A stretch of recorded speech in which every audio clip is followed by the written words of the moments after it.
¿Qué tal? ¿Cómo están? Esta es la primera clase sobre R. Eh, Vamos a ver hasta dónde llegamos a ver hoy. Probablemente haya algunas más. Básicamente como les dije, nos vamos a centrar con las cosas que figuran o la mayoría de las cosas que figuran en los archivos que mandé R1 y R2. Pero insisto que mi sugerencia es que usen todos esos archivos y los otros para sentarse, escribir los códigos y ver qué pasa y tratar de entender. Y obviamente después pueden consultar en las próximas clases lo que no se termine de entender o deducir. Obviamente yo les voy a dar una introducción general, eh, que como para que, bueno, en base a eso, con la práctica, y vayan aprendiendo más cosas y entendiendo cuál es la lógica, sobre todo, de cómo funciona. Como les dije, la manera de aprender a usar un software de estos y de programar es usarlo. Yo les puedo dar algunas cosas, algunos ejemplos, alguna guía general, pero si no se sientan y lo prueban, es muy difícil que yo les pueda tampoco transmitir tanto. Incluso también dependiendo de para qué lo apliquen, obviamente también eso influye bastante, por ahí lo terminan aplicando en cosas, usando cosas que yo no conozco, pero bueno, siempre se puede ir aprendiendo cuando uno ya tiene una base. Lo que están viendo acá es la ventana principal de R que aparece cuando uno abre R. Obviamente primero hay que instalarlo, lo pueden bajar en www.r-project.com. Según el sistema operativo que tengan, lo eligen, seguramente van a bajar la versión más nueva. No tiene grandes dificultades, si bien es un software libre, vieron que a veces los software libres tienen sus vueltas, esto no tiene demasiadas complicaciones para la instalación. Como les digo, es un software libre, ¿sí? En realidad, R es la versión de software libre de otro software similar comercial que se llama S.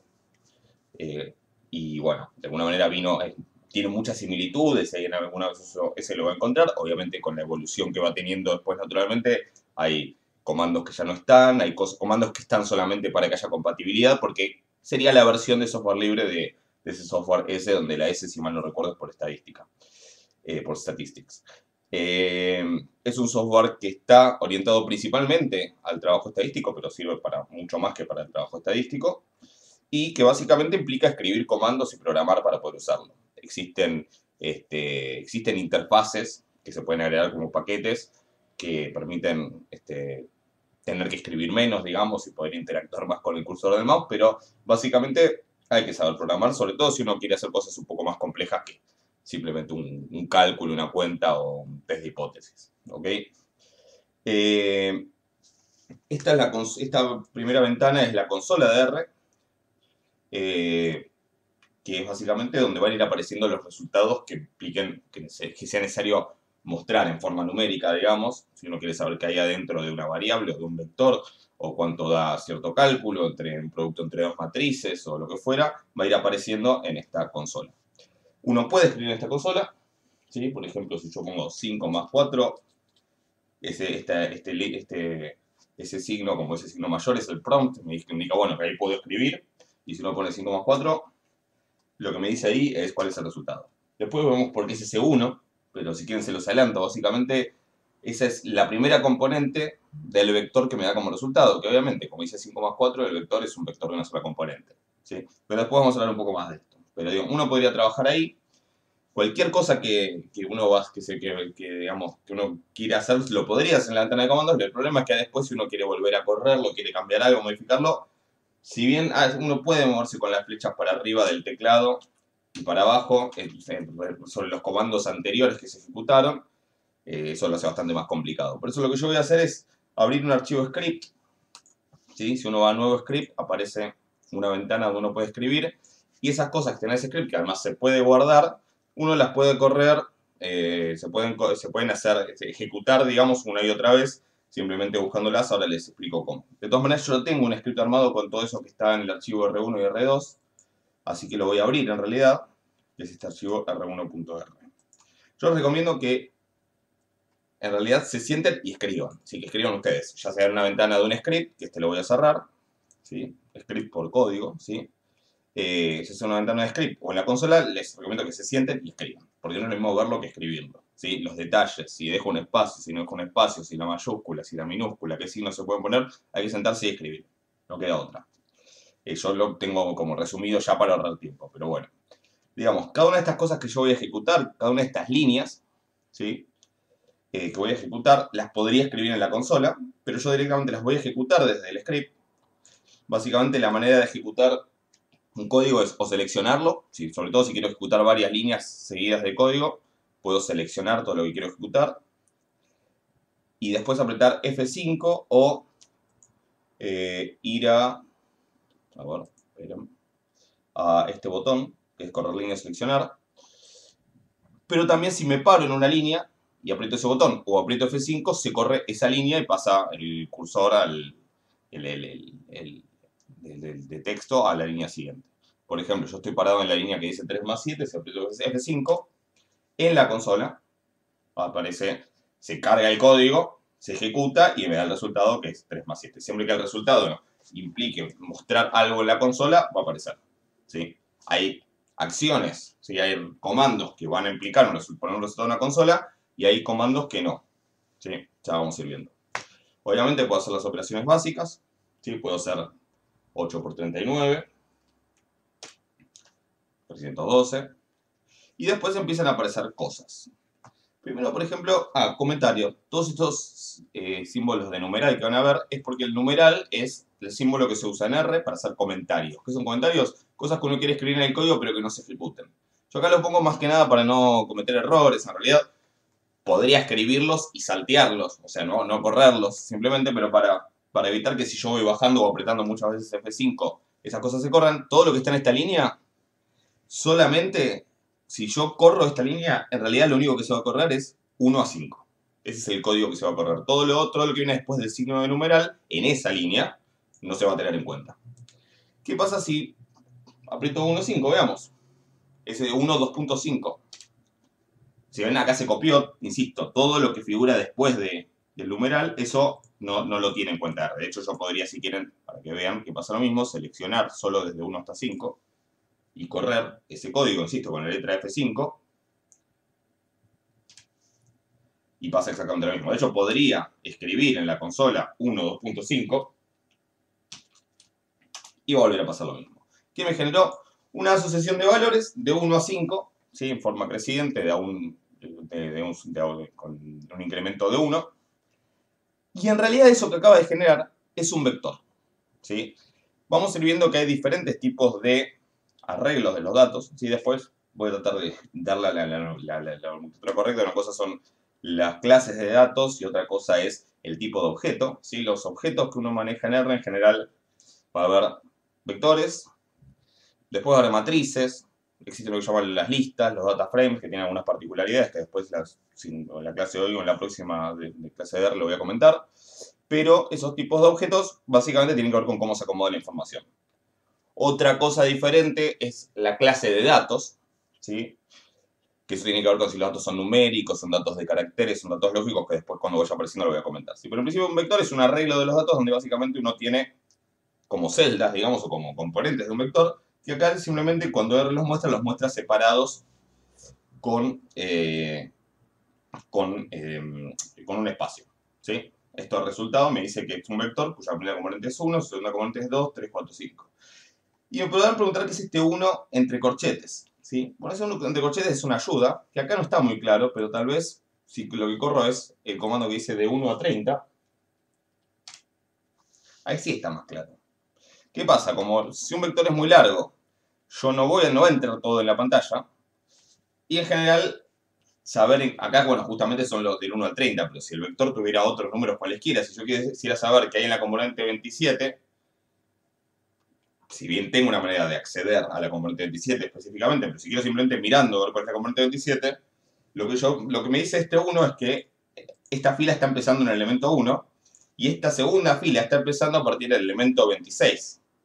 ¿Por qué a partir del elemento 26 del vector? Bueno, porque ahí se cortó. Si yo en realidad hubiese tenido la ventana de comandos más grande y corría el mismo comando, fíjese que cambia, ¿sí? Porque ahora entraban más números. No se ajusta, no se acomoda una vez que ya se escribió, ¿sí? Pero en principio, digamos, cuando no entra más en la ventana de comandos con el tamaño actual, van apareciendo abajo y ese número entre corchetes me dice desde dónde está continuando como para tener esa ayuda visual y no tener que andar contando uno por uno, básicamente. ¿Sí?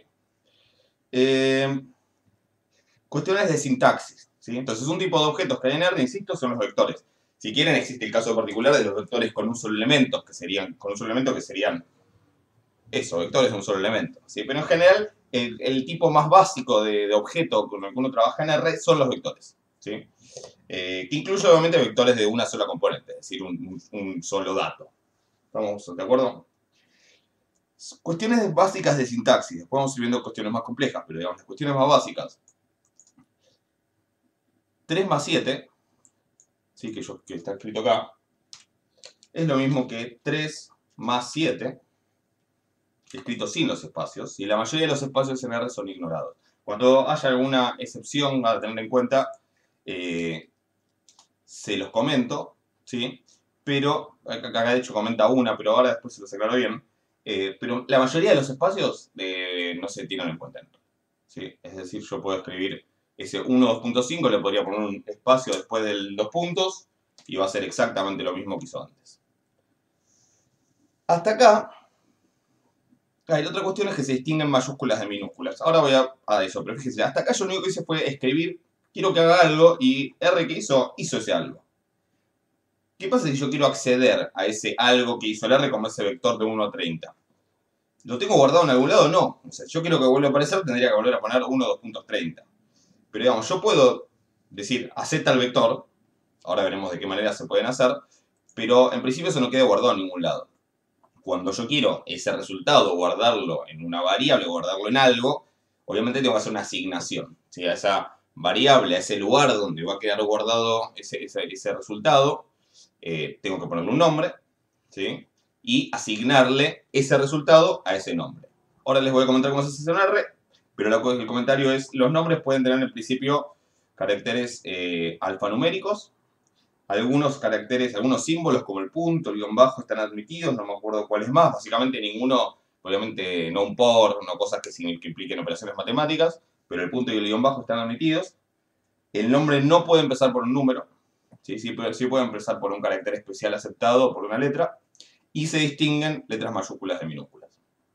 Una forma de hacer asignaciones, ¿sí? En R es escribir el nombre de esa variable, de ese lugar donde se va a guardar la información, en este caso es nuevo punto vector, y asignarle con esta flechita un resultado.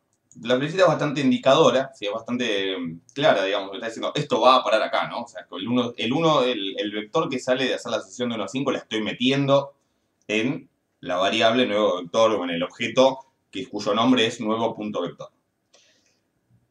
Esa es una manera, ¿sí? Y la flechita no es ni más ni menos que el signo menor escrito con un menos al lado, ¿sí? Esta es una de las pocas excepciones donde no se puede poner un espacio. Si yo escribo ese espacio ahí, lo que le estoy diciendo a R, lo voy a correr, ¿sí? Me dice, le estoy diciendo algo distinto, ¿sí? En realidad estoy diciendo que chequee si el nuevo vector es menor a cierta cosa, que puede tener un sentido o no, eso habría que ver. En este caso, como el objeto nuevo punto vector directamente no existe todavía, porque todavía no lo creé, me dice error, objeto nuevo vector no encontrado en la consola, ¿sí? Como mensaje de error que suelen aparecer los resultados y los mensajes de error ahí en otro color, en general en azul, por defecto.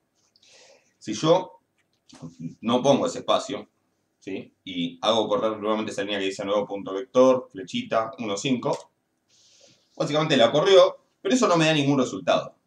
Sin embargo, hay un efecto de esto. El efecto es que se creó un objeto que se llama nuevo punto vector y que contiene el vector de 5 componentes con los elementos de 1 a 5. ¿Cómo accedo?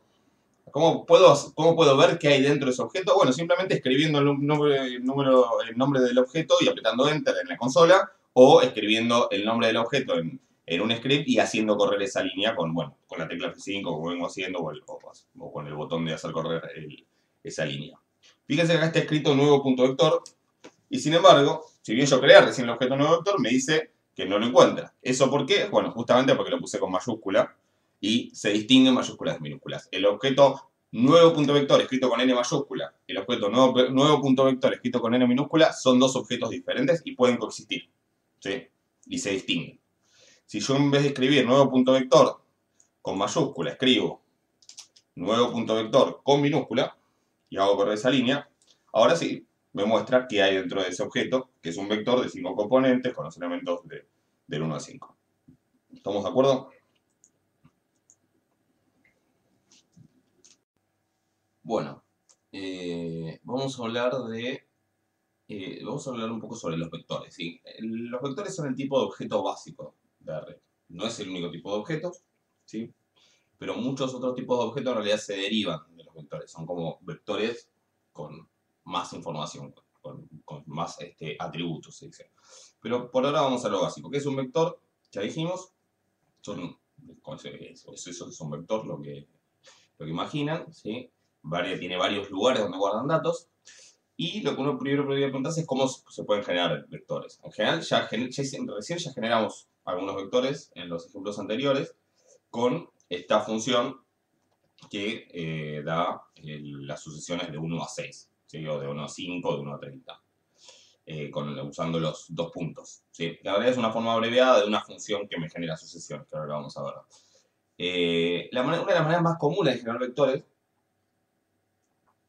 es con la función C, ¿sí? La función C la haces por concatenación, ¿sí? Por poner una cosa al lado de la otra, ¿sí? Como cuando uno concatena letras o palabras, básicamente lo que hace es pegarlas una al lado de la otra. Y la función C lo que hace es concatenar objetos en un vector.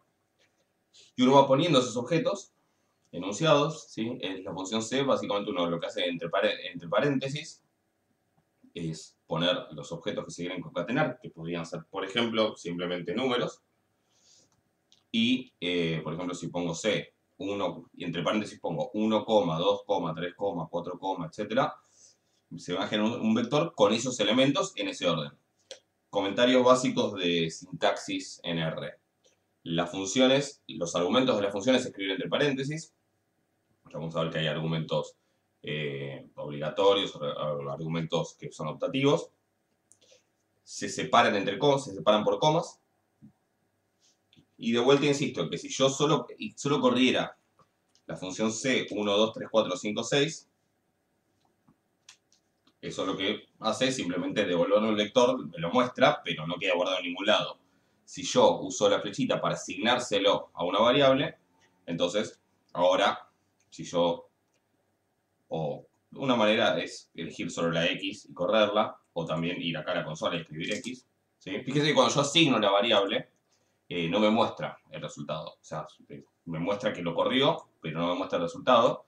¿Sí? Para ver, tengo que escribir X, tengo que correr el comando que equivale a poner el nombre del objeto. Así que en este caso es el vector que llamé X, de X minúscula. Una cosa que me estaba olvidando. La flechita no es la única manera de hacer asignaciones. Se puede hacer asignaciones con igual, ¿sí? Si yo pongo en vez de y la flechita con un 2, pongo i igual a 2, eso también asigna, ¿sí? Y de hecho existe en R la posibilidad de asignar así. Perdón. No, 3, 4, 4Z. Es decir, el 4 lo llevo a la Z, es decir, escribirlo al revés, ¿sí? No se usa mucho, yo personalmente no lo uso mucho, pero existe la posibilidad. Si yo hago esto, eso también asigna en la Z el 4, lo escribo al revés. Lo más común en R es escribir por varios motivos, pero casi les diría, una por moda, les podría decir. O sea, en R, todo el mundo que programa en R, la asignación la hace con la flecha, con el menor menos. El igual no se usa mucho. Además, el igual uno tiende a confundirse con el igual el igual lógico, que es esto es igual a aquello, o no. Así que es una prueba lógica que se escribe con dos iguales, que ya lo vamos a ver. Entonces, normalmente no se usa mucho, sobre todo porque si uno escribe i igual a z, por ejemplo, lo que eso hace es asignar el valor de z a la i. Fíjese que la z actualmente vale 4 y la i valía, no me acuerdo, ¿cuánto valía la i? 2. Y si yo ahora i igual a z, lo que hice fue asignarle el valor de z a la i. Pero es un poco asimétrico, porque el igual, digamos, ¿por qué no? Porque si existe en R la posibilidad de asignar de izquierda a derecha, ¿por qué no pensar que va a asignar la i en la z? Entonces, para evitar ese lío, el igual la verdad que no se usa mucho. No es común, digamos. Cuando uno ve códigos en R, los va a ver en general escritos con la asignación con la flecha, pero si quieren usar el igual lo pueden usar. Equivale a la flecha hacia la izquierda, ¿sí? No a la flecha hacia la derecha. Pero en general se usa la flecha hacia la izquierda, digamos, como operador de asignación. Un comentario creo, ya que estamos, por ir comentando algunas cosas más de R, ¿sí? A ver.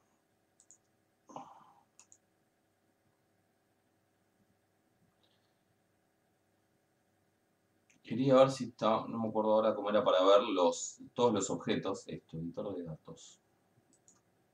No. A ver, esperen, que esto tendría que ver. Bueno, después me fijo bien y les digo. Hay una manera de visualizar cuáles son los elementos que están en este momento.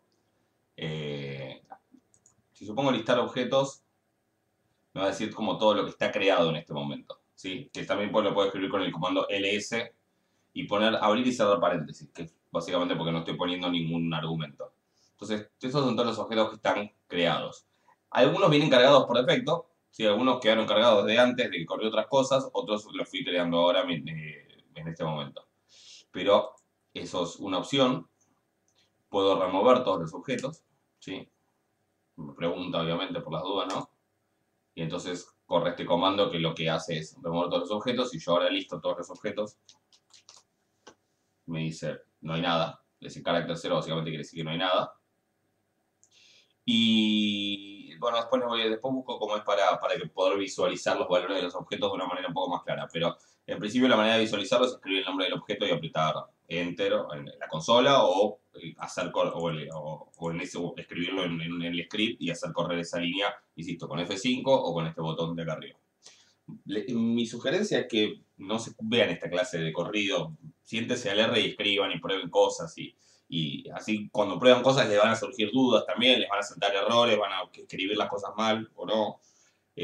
Hagan eso para que les sirva. No tienen, si no es además medio aburrido. Me parece que es la mejor manera de ponerse a aprender esto.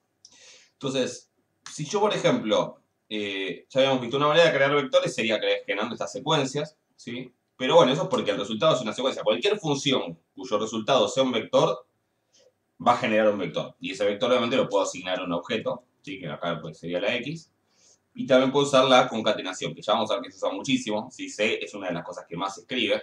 Incluso hay que escribirla muchas veces que uno no lo pensaría. ¿Sí? Uno está acostumbrado a pensar en un vector como, bueno, 2, 3. ¿Sí? Quiero el vector 2, 3. Que me dice error. ¿Qué estás haciendo? Nada. Al escribir el vector 2, 3, digo, ¿por qué uno escribió el vector 2, 3? Porque como lo escribiría normalmente, un vector de R2, paréntesis, número, coma, paréntesis, número, paréntesis. Para escribir el vector 2, 3 hay que ponerle la C adelante. Porque la C lo que hace es agarrar el 2, el 3 y meter los dos uno después del otro en un vector. Bueno, ahí está, el 2 y el 3. ¿Se entiende? Eso de, sáquense la idea de que paréntesis 2, 3 paréntesis es un vector para R. ¿Sí? Porque si no pongo la función de concatenación no funciona. La función de concatenación es una de las que más se usan. ¿Sí? Es una de las más básicas y por algo tiene un nombre tan simple, ¿no? La función sec, SEQ, también genera secuencias de la misma manera que los dos puntitos. Los dos puntitos en realidad son una abreviación, como a veces se usa mucho eso, son una abreviación de eso. Pero la función sec genera secuencias, con lo cual si yo pongo X, si yo pongo esto, ¿sí? Que va a generar una secuencia del 1 al 6. Lo puedo chequear. ¿Sí? Selecciono la X. La corro. Ahí está. 1, 2, 3, 4, 5, 6. ¿Ok? Fíjense que obtengo, sí. Y esta es la manera de aprender. Escribir cosas y ver qué da. ¿Qué pasa si le agrego un argumento más, que es 0,5? ¿Qué se imaginan que va a ser ese argumento? ¿Sí? Piénsenlo. Pero bueno, tampoco es cuestión de adivinar. Lo corro. Fíjense, lo que más es una sucesión que empieza en 1, termina en 6, pero el paso, el incremento es de 0,5. Por una sucesión decreciente, ¿qué puedo hacer? Por una sucesión decreciente, ¿sí? Acá, ¿se imaginan qué habría que hacer por una sucesión decreciente? Podría ser sec de 10 a 3. Y eso es una sucesión que decrece. Si en el argumento le pongo el paso, yo 0,25, Obviamente el 0,25 es el 0.25 o el punto 25. Pero no voy a poner la X. ¿Qué puse? Ah, fíjense. Bueno, esto, acostúmbrense a los mensajes de error. Como todo en matemática, equivocarse está bien y ayuda a aprender. ¿Sí? Van a salir mensajes de error. Es bueno que aparezcan los mensajes de error porque uno se da cuenta de cosas. A veces, obviamente, uno lo toma de la mejor manera, pero se aprenden cosas. Es importante que no haya a veces cierta ambigüedad y que las cosas que surjan estos mensajes de error, porque si nunca avisar, hay cosas que las va a sobreentender. Cuando R sobreentienda algo, pero sea algo raro, entonces no sea un error, pero esté sobreentendiendo algo, en esas cosas lo que va a arrojar es un mensaje de alerta, un warning. ¿Sí? Y otras veces directamente va a tener un error. Acá, como yo quiero empezar en 10 y terminar en 3, no puedo subir de a 0, no puedo tener un incremento de más 0,25, tengo que tener un incremento de menos 0,25 y ahí me lo aclara, que el signo del argumento by es el nombre del argumento, es incorrecto. Ahora les aclaro eso del nombre del argumento. ¿Sí? Entonces, si pongo menos 25, menos 0,25, ahí sí va bajando a 0,25.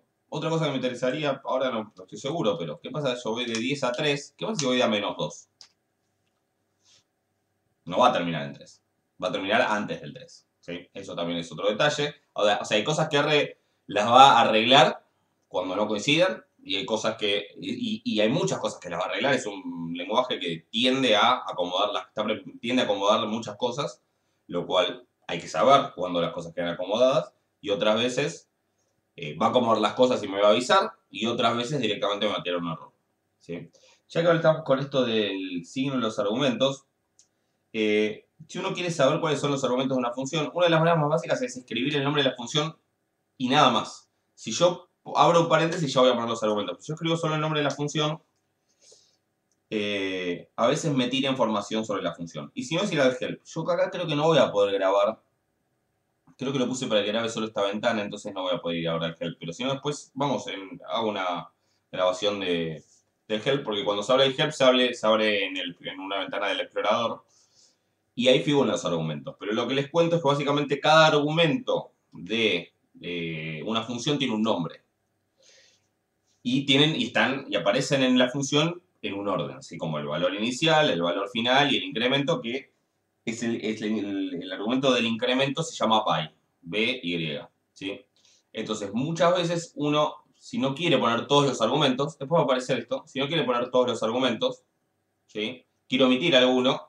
Para omitirlo, lo que hace es simplemente, si yo quiero escribir el primer argumento y el segundo son obligatorios, y el tercero no lo quiero escribir, pero hay un cuarto argumento que sí lo quiero escribir y el optativo, lo que puedo hacer es directamente usar el nombre del argumento y poner igual y el valor. Después vamos a hacer algún ejemplo. ¿Sí? Acostúmbrense a usar el help, como siempre uso en un software, que para acceder al help hay que poner un signo de interrogación y después el nombre de la función o del comando. Pero lo voy a hacer después porque creo que no va a grabar la ventana si hago eso ahora. ¿Qué más? ¿Qué pasa en la sucesión? La función rep lo que hace es, bueno, repite valores. ¿Sí? El primer argumento me dice qué valor repito. El segundo me dice, bueno, lo voy a hacer sin la X para que se vea. El segundo me dice cuántas veces lo repito. ¿Qué pasa si repito C12 4 veces? C12 es el vector 1, 2. Si lo repito 4 veces me da 1, 2, 1, 2, 1, 2, 1, 2. Me da un vector de longitud 8. ¿Sí? Un vector de 8 componentes. Y acá me tira como para que pruebe cosas. ¿Qué pasa si hago C99, repito, rep 13? Bueno, 99 es un vector de longitud 1. Rep 13 es un vector de longitud 3, que es el vector 111. ¿Qué hace la función C? Los concatena. Agarra el vector 99 y después le pone el 111, que me quedó el vector de longitud 4. ¿Sí? Primero 99 y después 111. O sea que no necesariamente en los argumentos de la función C van a ser números sueltos, digamos, vectores de longitud 1. Yo puedo concatenar vectores de diferentes longitudes. ¿Sí? Después, incluso si yo le meto cosas que no son que, por ejemplo, una matriz lo que empieza a hacer es que a esa matriz la convierte en un vector y cosas por el estilo. ¿Sí? O sea, R tiende a acomodar las cosas muchas veces, y a veces avisando y a veces no. Empecemos a hablar un poco de los tipos de datos. ¿Sí? Una cosa son los tipos de objetos, que son cómo están acomodados los datos, los valores. Otra cosa es el tipo de dato, o el tipo de qué formas toman esos valores. ¿Sí? Hasta ahora, en general, todos los ejemplos que hicimos eran con datos de tipo numérico. ¿Sí? El tipo era numeric, se llama en R, que son números reales, básicamente. Que acá, como en general, lo que hace R es mostrar, cuando son enteros, los muestra enteros. Cuando tiene una cantidad finita de decimales, muestra los primeros decimales. Si son 1, 2, 3. Por defecto está configurado para una cierta cantidad máxima de decimales. Eso se puede cambiar en las preferencias. ¿Sí? En editar, si van a las preferencias. ¿Ahora dónde está? Creo que estaba acá. O no está en las preferencias. Estoy mintiendo. Pero bueno, ya que está, pueden ver las preferencias, que ahí pueden cambiar el tamaño si necesitan las letras más grandes, quieren cambiar los colores de cada uno de los tipos de texto, esas cosas lo pueden cambiar de acá. No, creo que hay un comando. Ahora después me voy a fijar. Creo que hay un comando para cambiar la cantidad de decimales máxima. Pero en general, si la cantidad de decimales es, si los números son enteros, o tiene una cantidad finita de decimales, va a mostrar una cantidad finita de decimales. Piensen que, básicamente, los números en realidad pueden ser enteros. Dentro de los números, datos de tipo numérico, o sea, numeric, están los integer, que básicamente es un número entero, ¿sí? Es decir, que va a guardar el 9, el 8, y después van a estar los números reales, ¿sí? Los números que van a ser, piensen que son números con una cantidad finita de decimales en realidad porque están guardados en una computadora. Para quienes ya cursaron numérico, esto es una obviedad lo que estoy diciendo, porque ya hablaron de punto flotante, de números de máquina y todas esas cosas. Para quienes no, por ahí no es una obviedad lo que estoy diciendo, pero cuando guardo un número, en realidad lo que guarda la computadora es una sucesión de una cierta cantidad de unos y ceros. Y dependiendo de, bueno, si es un número de 64 bits, son 64 unos y ceros. Si es de 32 bits, son 32 unos y ceros, de los cuales unos representan el signo, otros la mantisa, otros el exponente. Quienes no hayan visto nada de esto todavía, no se preocupen por este detalle, pero se van a dar cuenta que a veces, donde uno espera un número completamente redondo, ¿sí? No queda un número completamente redondo porque a lo mejor en la computadora, por los errores de redondeo que se producen por ese tipo de numeración de la computadora, el resultado en vez de ser 2 es 2,00003. Y muchas veces R, si ese 0,00003 no supera la cantidad máxima de decimales que se puede mostrar, me va a mostrar el 2,00003. Muchas veces no pasa, pero a veces pasa. O sea, digo para que no duden. Y para que no se preocupen. Lo mismo si a veces en vez de mostrarme un 0 me muestra un 2,7 por 10 a la menos 48. ¿Sí? Que es cuando pone E menos 48. ¿Sí? Que es el exponente. Tengan en cuenta que esto es una computadora, no puede guardar infinitos decimales porque para guardar todos los decimales de pi se necesita toda la capacidad de almacenamiento que existe en el planeta y más. O sea que es imposible guardar todos los dígitos decimales de pi reales, si no los conocidos, sino todos los que existen en una computadora. Tampoco nos hacen falta.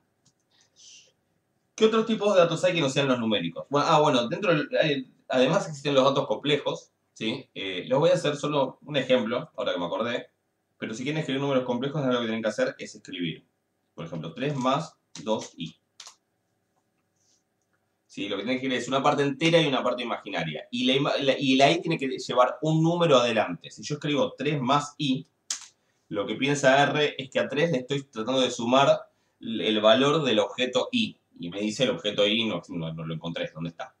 ¿Sí? Entonces, para que sepa que ese i es la unidad imaginaria, le tengo que poner un número adelante. Si yo quiero el número 3 más i, lo que le voy a poner es un 1. O sea que esa es la manera de escribir 3 más i en R. Esta es la manera de escribir i en R. 1i. ¿Se entiende? Y me muestra la parte real e imaginaria. ¿Se pueden hacer operaciones con complejos? Sí, se pueden hacer sumas, restas, multiplicaciones, divisiones, exponenciales, raíz, se puede hacer de todo. ¿Sí? O sea, pueden hacer cuentas con números complejos de manera bastante simple. si quieren con R. Y esos son un tipo de datos que se llama complex. Dentro de los datos que no son necesariamente numéricos existen los datos lógicos, ¿sí? Los valores lógicos básicamente son true y false, los dos valores que pueden tomar, ¿sí? Hay varias maneras de escribirlo. Si yo no puedo escribir, por ejemplo, para escribir verdadero, yo puedo escribir true con mayúscula, puedo escribir t con mayúscula. Fíjense que si escribo t con mayúscula también me dice true. Lo cual implica que yo podría llamarle t a un objeto, t mayúscula a un objeto. Probemos. Parece que sí. ¿Qué pasa si ahora pongo t? T ya no es true, es 2. Con lo cual, digo, hay que tener cuidado con estos detalles, ¿sí? T, digamos, de base, ni bien yo abro R cuando no hay nada cargado en la memoria, T mayúscula significa verdadero.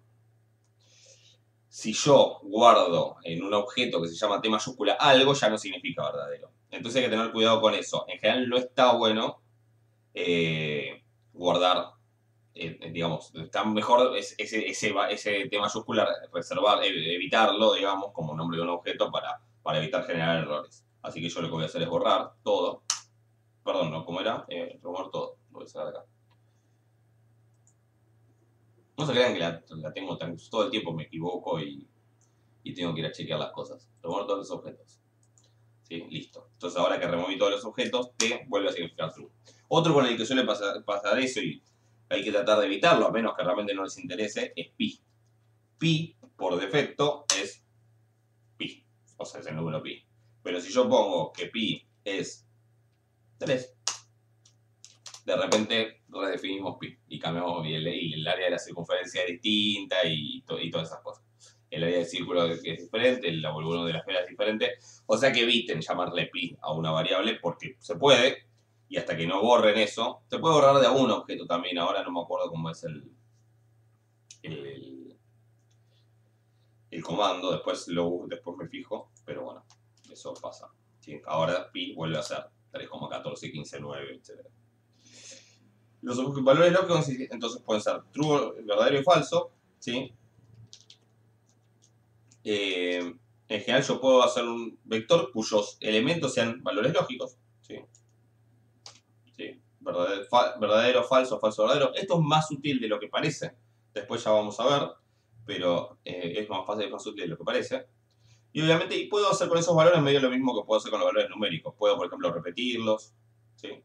Puedo concatenarlos, puedo hacer todas esas cosas. Otro tipo de valores son los caracteres, ¿sí? Que sirven para escribir caracteres, ¿sí?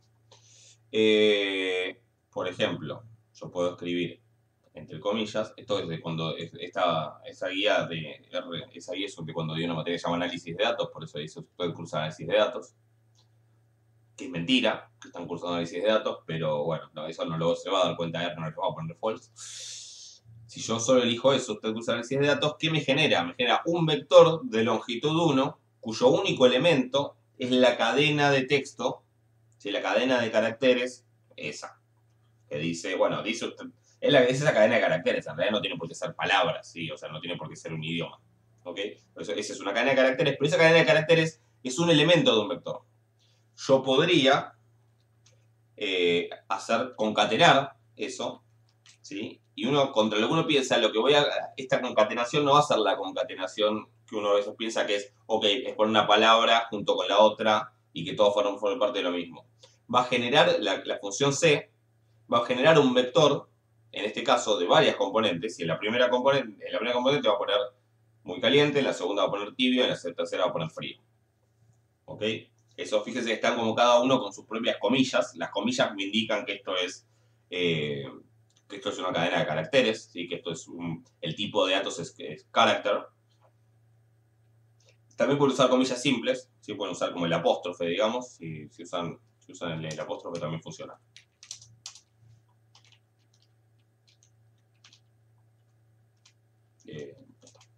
También funciona. Pero cuando me lo muestra con las comillas dobles. Y cada carácter, cada uno de estos es un elemento de un vector de longitud 3, ¿sí? Cuyos elementos son cadenas de caracteres. ¿Estamos de acuerdo? Existe una función para juntar todo en una sola cosa, que ahora no me acuerdo cuál es, estas dos cosas hay que, en la mayoría de las veces lo que uno termina haciendo es ir a Google y decir how to in R y sale, ¿sí? En general enseguida aparece la respuesta. O sea, uno no tiene memoria infinita para estas cosas. Pero fíjense que no es lo mismo escribir, no es lo mismo esto que esto. Que si yo hiciera muy caliente, espacio tibio, espacio frío. Esto me está dando un vector de longitud 1 con esa cadena de caracteres y el de arriba es un longitud de vector 3 donde cada elemento es una cadena de caracteres. ¿Sí? Aclaración que después creo que va a aparecer en R, en un vector, todos los datos, todas las componentes, todos los lugares del vector tienen que ser del mismo tipo de datos. No puedo en un vector poner que el primer elemento sea numérico y que el segundo sea un tipo de datos. Después lo vamos a encontrar, pero en general lo que va a hacer R siempre es como forzar a que todo se convierta en el mismo tipo de datos. Hay como un orden de precedencia. Por ejemplo, los datos lógicos se pueden convertir en numéricos. ¿Sí? Como el true se va a convertir en general en un 1 y el false en un 0. Los datos numéricos se pueden convertir en una cadena de caracteres. La cadena de caracteres es el número, pero escrito como caracteres. Una vez que el número es una cadena de caracteres, ya no lo puedo usar para hacer cuentas. Yo puedo hacer sumar los números 2 más 3, 2 y 3, pero no puedo sumar la cadena de caracteres que solo tiene el 2 y la cadena de caracteres que solo tiene el 3. ¿Sí? Entonces, tengan en cuenta que si uno mete datos de diferente tipo, que uno concatena datos de diferente tipo, el vector, la mayoría de las veces, lo que va a hacer es transformar los dos, si puede, al mismo tipo de datos. ¿Sí? Que en general uno a veces va a perder información de esa manera. Vamos a hablar un poco de la generación de números al azar, que es algo que nos interesa. ¿Sí? Pero esperen que voy a cortar, voy a checar que esté todo grabando bien y ahora seguimos. Bueno, entonces vamos a hablar de cómo generar números al azar. ¿Sí? Vamos a ver un ejemplo re básico, ¿sí? Que es con la instrucción uniforme. Pero R en realidad, como es un paquete que está pensado para estadística, trabaja con muchas otras instrucciones. Por eso el comando acá se llama runif, pero en realidad es porque está trabajando con una instrucción uniforme. Pero en realidad es muy fácil en R generar una instrucción normal, una instrucción testudent, exponencial. Prácticamente la mayoría de las que estuvimos charlando, si no todas, seguramente se pueden generar fácilmente. De todas maneras, si no, también eso se puede acomodar. Pero este sería el comando, ¿sí? Para generar números aleatorios. Pero esos números aleatorios no son aleatorios. ¿Sí? La generación de números aleatorios es un problema que en ciencias de la computación que no está resuelto. No se pueden generar números realmente aleatorios. Los números se generan mediante algoritmos, ¿sí? Que hay diferentes tipos, o sea, existen diferentes algoritmos que generan números que parecen aleatorios. Que si uno básicamente los genera y después los pone en un histograma, por ejemplo, se ven como si fueran aleatorios. ¿Sí? Pero no son números realmente aleatorios, por eso se llaman números pseudo-aleatorios.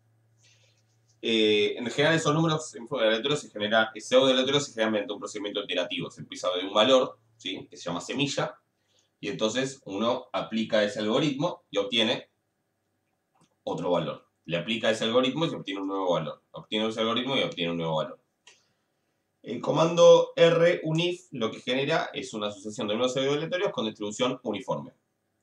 Y en principio, si no aclara nada, uniforme 0,1. El primer argumento, de hecho, de la R es por random, ¿sí? Para que recuerden, se los digo. Porque van a ver que todas las otras funciones que generan números aleatorios son R algo. R norm, R chi SQ para el chi cuadrado, R x, R gamma, R, qué sé yo, bin o binom, no me acuerdo. Eso siempre hay que probar, escribir el comando, a ver si existe o si no existe. Pero bueno, runif genera números pseudo-aleatorios con distribución uniforme. Y el primer comando lo que me dice es cuántos números voy a generar. Lo que hace generar es un vector de 10, tamaño 10 en este caso, ¿sí? Fíjense, al principio acá están los primeros 6, después acá están los otros 4, por eso acá me pone un 7, porque este que está acá es el número 7. Como son números con muchos decimales, me los muestra con muchos decimales. En este caso 1, 2, 3, 4, 5, 6, 7, 8, 9, no porque haya solo 9, sino porque en realidad hasta ahí está mostrando en este momento. Y bueno, lo que me genera R1if 10 es un vector de tamaño 10 donde genera 10 números aleatorios. Es decir, si necesito generar 100 números aleatorios no hace falta correr 100 veces el comando, sino simplemente poner que quiero generar 100 y me los va a devolver en un vector. Si lo vuelvo a correr, no obtengo los mismos valores, obtengo otros. ¿Sí? Eso es bueno, por un lado, y es malo por otro lado. ¿Sí? Si uno quiere, si uno, digamos, quisiera volver a tener estos valores, medio que ya no puedo. ¿Sí? O casi. Porque lo que hay que hacer en realidad, cuando uno quiere, digamos, guardar esos valores y tenerlos controlados de alguna manera, lo que hay que hacer es fijar lo que se llama una semilla, que se hace con el comando set.seed. Uno fija un valor, ¿sí? Que es la semilla, no es que se va a hacer el primer valor, ese va a ser el primer valor al que se le va a aplicar el algoritmo para generar el número aleatorio. Entonces, si yo fijo esa semilla, eso lo que hizo fue cambiar algo interno, no me va a mostrar nada. Ahora cuando genero R1if 10, me va a mostrar, bueno, este de acá. Si yo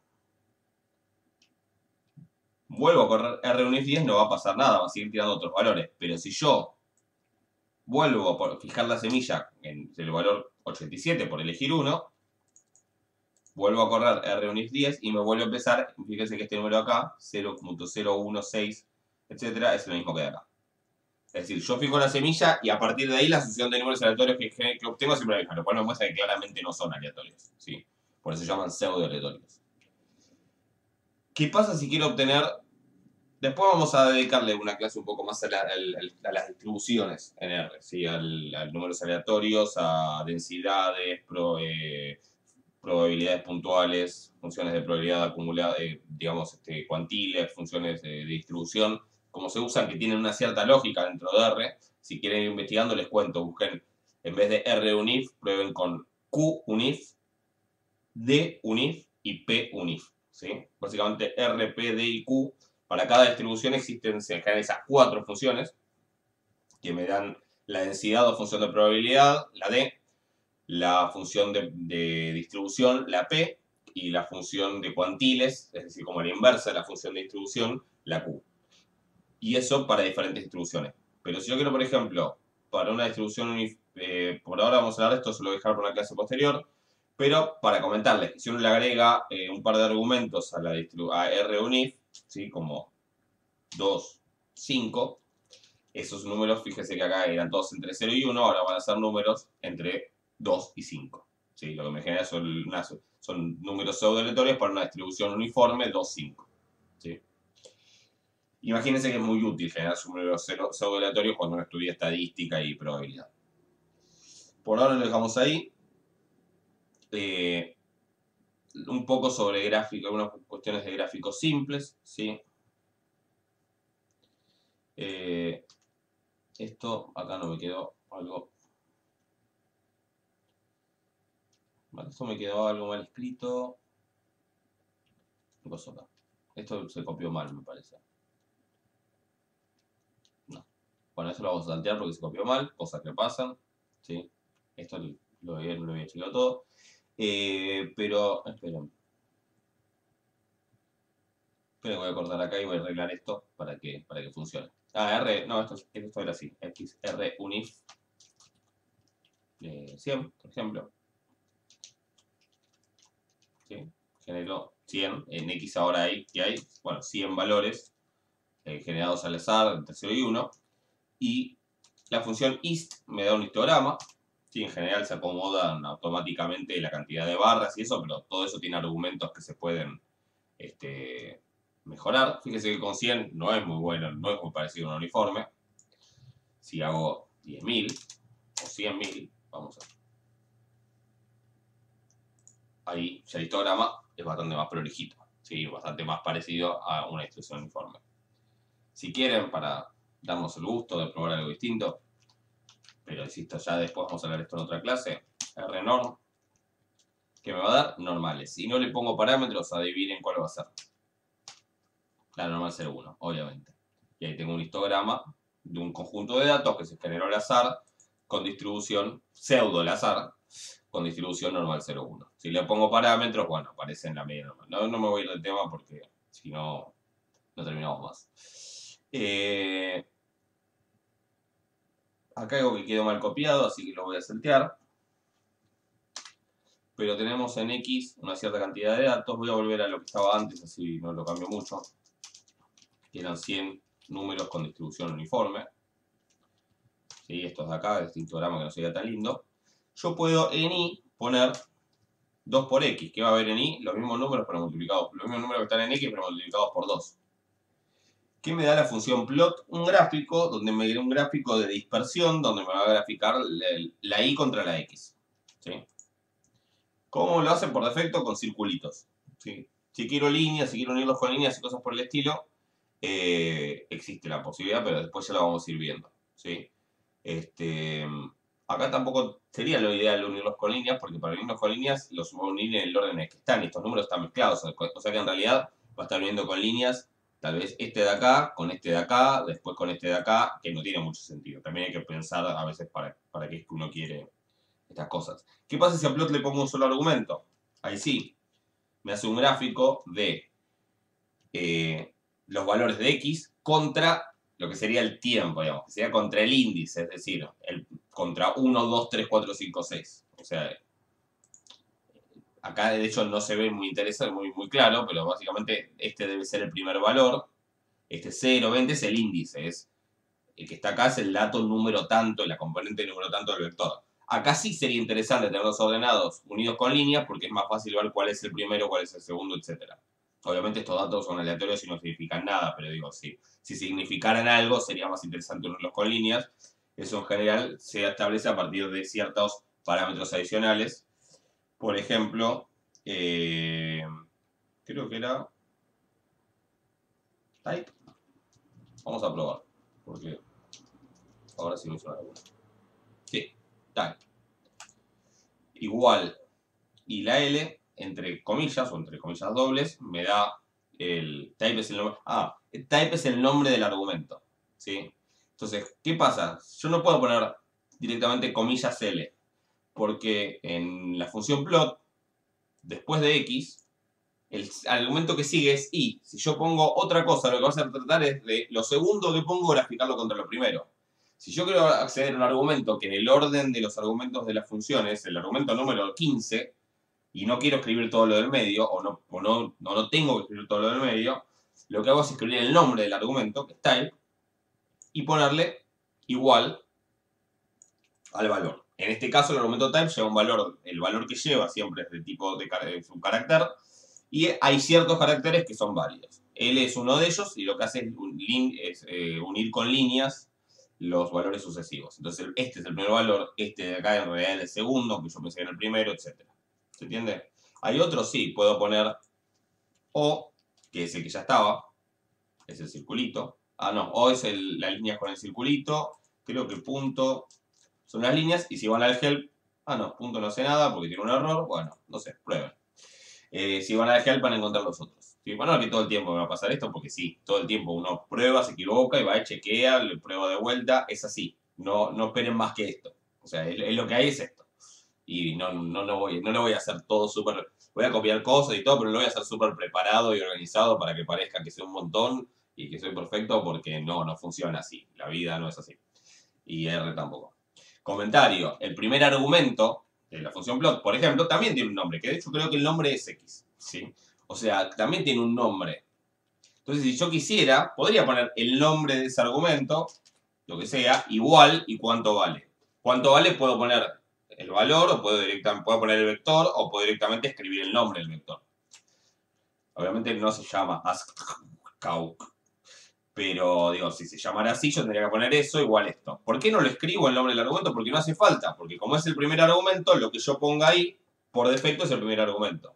Este que sigue acá no es el argumento type, no es el segundo argumento de la función plot, entonces para acceder a eso, no me queda otra para cambiar el argumento type, que es optativo además, si no lo puedo no ponerlo y me pone por defecto los circulitos, necesito poner el nombre igual y el valor que toma. ¿Se entiende? Son todos como detalles que No sé, yo por ahí estoy explicando demasiado, no sé, ya me dirán después en las clases de consultas. Acá para que vean algo un poco más divertido, ¿qué pasa si, bueno, entre comillas, no entre comillas de estos de caracteres, sino, ¿qué pasa si hago esto? Bueno, en y estoy poniendo los valores de x multiplicados por 2. Fíjense que acá hay algo que no lo comenté, pero cuando yo puse 2 por x, estoy multiplicando el número 2, que si quieren es un vector de una componente, por el vector x que tenía 100 componentes. Lo que hizo fue multiplicar cada componente por 2, y eso lo hizo automáticamente. Y medio que yo lo tomé muy naturalmente, pero a lo mejor no sé si lo tomó tan naturalmente. Después vamos a hablar más de eso. ¿Sí? Pero si yo hago 2 por un vector o 3 más un vector, lo que va a hacer es aplicar eso componente a componente. Acá va a hacer eso y además le va a sumar a 2 por x un vector, otro vector de longitud 100 de números de valores aleatorios uniforme 0,1. Con lo cual, si yo hago el gráfico de eso, con plot xy, el gráfico de dispersión, fíjense que me quedan los valores dispersos, ¿sí? Básicamente, bueno, ¿por qué me queda así y no más disperso o menos disperso? Tiene que ver, bueno, con el tamaño, con la escala de gráfico y la varianza del uniforme 0,1, que es 1 sobre 12. ¿Sí? ¿Qué pasaría si en vez de sumarle a este un vector de longitud 100, como es uniforme, le sumara un vector de longitud 50 o de longitud 48? Bueno, ahora podemos charlar de eso, ¿sí? ¿Qué pasa cuando no coinciden los tamaños? Pero en principio cuando coinciden me hace las operaciones componente a componente. Es decir, a la primera componente de este le suma la primera componente de este vector, a la segunda, la segunda, y me genera un nuevo vector de tamaño 100. ¿Estamos de acuerdo? Después ya me preguntarán si hay algo que no se entiende de todo esto. Bueno. Gráficos paralelos. ¿Qué pasa si yo quiero poner varios gráficos juntos? ¿Sí? Ahí hay que modificar lo que se llaman los parámetros gráficos. ¿Sí? Los parámetros gráficos los parámetros gráficos se modifican con la función par, con el comando par, y básicamente hay una infinidad, no una infinidad, pero son muchos los parámetros gráficos. Uno de ellos en particular es el parámetro mfRow. También existe mfcall, que me dice que lo que hace es decir que los voy a cargar los gráficos por filas o por columnas y de una matriz que tiene esta dimensión. Yo sé que al principio es muy difícil de tomar, pero básicamente esto que me va a hacer, si es C21, quiere decir que a esta ventana de gráficos, ¿sí? Que se llama, esta ventana de gráficos, la va a dividir como en una matriz de 2 filas y una columna, y las va a cargar por fila. Acá no tiene mucho, si es 2 filas y una columna no tiene mucho sentido si los va a cargar por fila o por columna, ¿sí? Pero si fuera de 2 por 2 sí tiene sentido, sí importa si los carga por fila o por columna, porque serían 4 gráficos y los va a cargar primero de izquierda a derecha y después de arriba a abajo o al revés. Entonces fíjense que si yo hago correr eso, no pasa nada, parece que no pasó nada, pero en realidad ahora cuando yo hago de vuelta los mismos gráficos de antes, me los muestra uno arriba y uno abajo, ¿sí? Si hubiese hecho C12,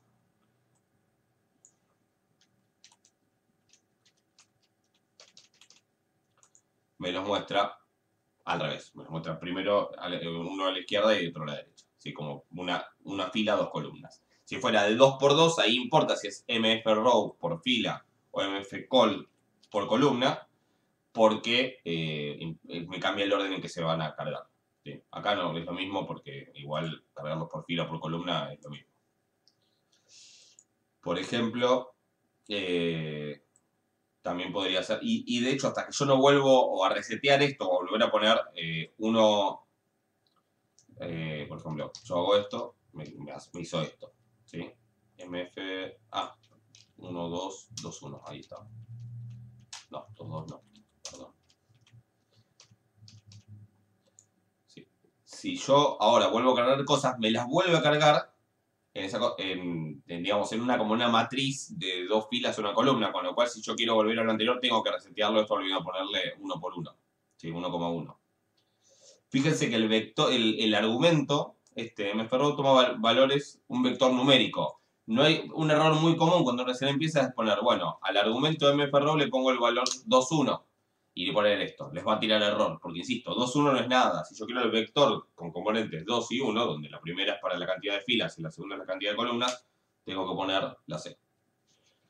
Entonces yo hice correr ist de x, bueno, me aparece histograma de uno y histograma del otro. Eso es muy útil para, obviamente, mostrar gráficos alineados y cosas por el estilo. Tiene muchas herramientas gráficas, y obviamente los nombres, los títulos, la altura de los ejes, todos esos son parámetros gráficos que aparecen tanto en la función plot como en la función ist y otras que generan este tipo de gráficos. Y bueno, en el help uno las puede ir leyendo y buscando cómo se usan. ¿Sí? Y no sé si hacer esto porque es un lío bárbaro. Esto no importa, olvídense, porque no venía al caso. Es de otra materia. Bueno, hasta acá estamos con lo gráfico y vamos a empezar a hablar entonces cómo acceder a las componentes de un vector. Así que voy a parar acá, voy a chequear que esté todo funcionando bien y seguimos. Bueno, me arrepentí.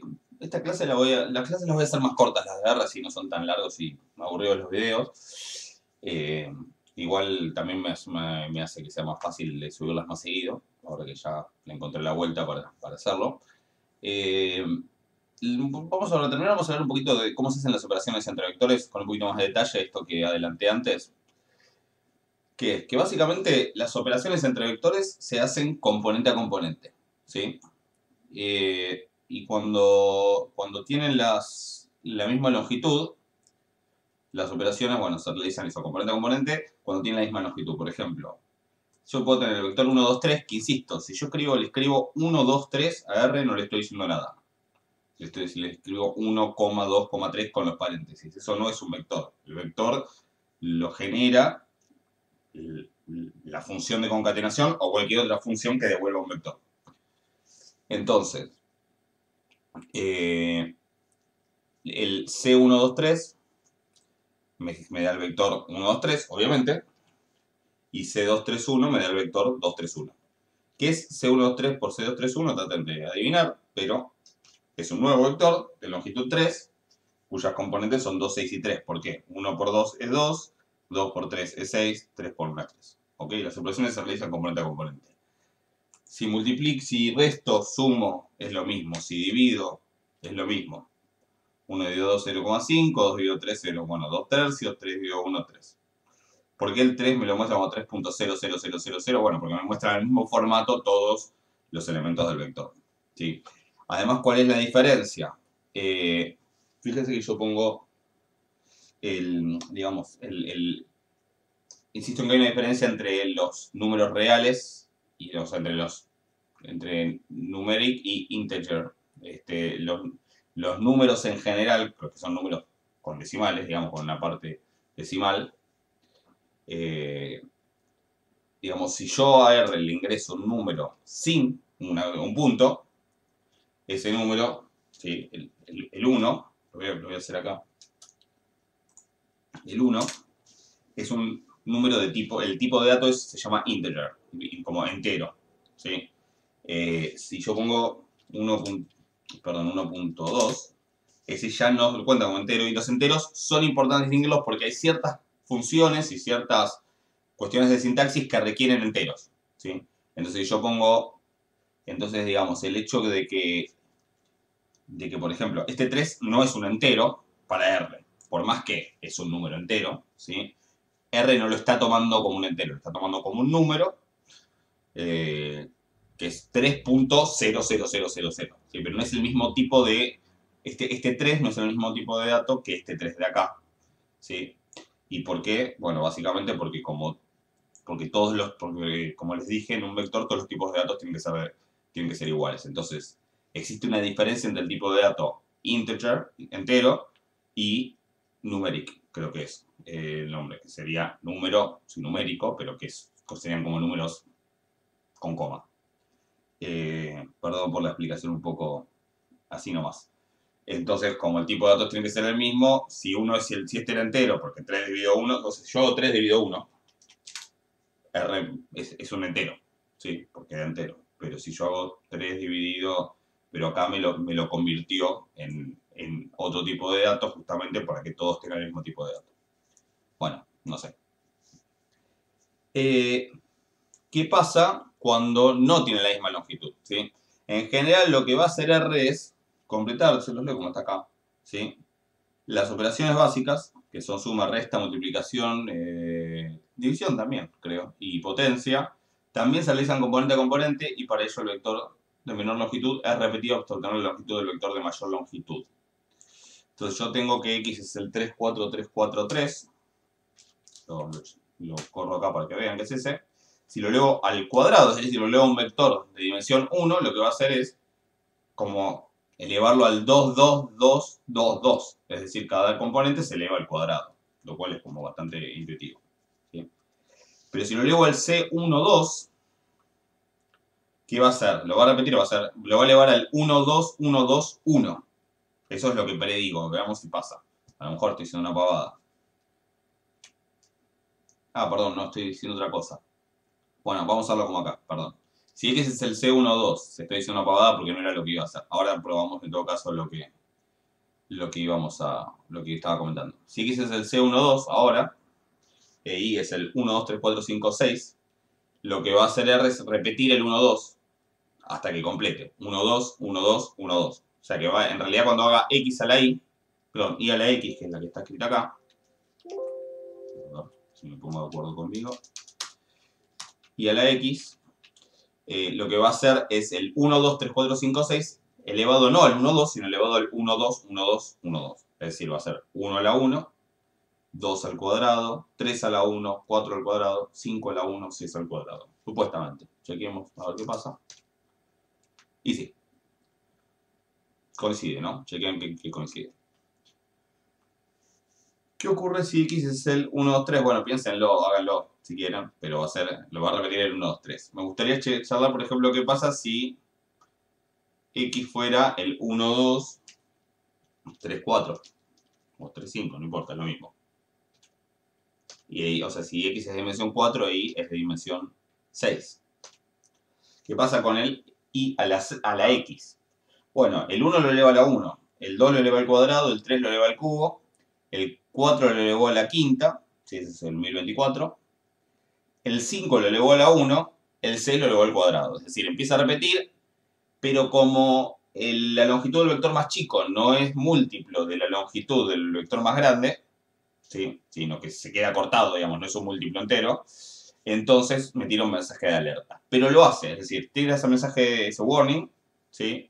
Que puede ser molesto. A veces cuando uno ya sabe que va a pasar eso, digo, puede ser un poco molesto, pero digo, no importa, la cuenta lo hace. Si yo eso se lo asigno a un vector, se lo va a asignar. Si yo quiero llamarle z a eso, me tira ese mensaje, pero no es que falló algo. Yo ahora veo que hay en z y efectivamente lo asignó. Solo me avisa, che, por las dudas te aviso, por si te equivoco, por si esto pasó porque te equivocaste, bueno, te aviso, pasó esto. Los mensajes de error se pueden, cuando uno, por ejemplo, tiene un código y no quiere que los mensajes de los warning, digamos, las alertas se muestren, existen opciones para desactivarlos, o sea, todo eso obviamente se puede manejar, pero digamos, de base están activados y bueno, son alertas. ¿En qué situaciones aparecen? Bueno, hay situaciones en las que aparecen, situaciones en las que no, y eso obviamente depende de cómo está armado verde. ¿Ok? Creo que de esto, sí, por ahora no voy a decir nada más. En la próxima clase vamos a hablar sobre cómo acceder. Si yo quiero acceder, no quiero ver el vector z, sino que quiero ver el tercer dato del vector z, o el tercero y el cuarto, cómo accedo. Si quieren pueden ir avanzando, viendo en el archivo R1 está eso, en el r1.pdf. Pero cómo acceder a los vectores, qué tipos de datos hay y algunas cosas más por el estilo, cómo saber qué tipo de datos tiene un vector. Vamos a hablar de matrices y si tenemos tiempo vamos a hablar también de distribuciones en R, de cómo trabajar con distribuciones. ¿Sí? Espero que lleguemos a ver todo eso. Después vamos a hablar de otros tipos de objetos, además de las matrices, las listas y los data frames, que son importantes. Y bueno, todo por hoy. Después obviamente en las clases me pueden ir consultando las dudas que surjan, pero insisto, lo que tienen que hacer es sentarse, escribir, probar, equivocarse, que les tire error, darse cuenta por qué les tiró el error, que en vez del paréntesis puso una llave, que en vez de la coma puse un punto y coma o un punto, que, que, que en vez de nada, cualquier cosa, que tipé mal, o sea, todo eso les va a pasar una y un millón de veces y les va a seguir pasando incluso cuando ya sepan mucho, así que no queda otra que arremangarse y probar. Es la única manera de aprender a programar y a manejar ese tipo de software.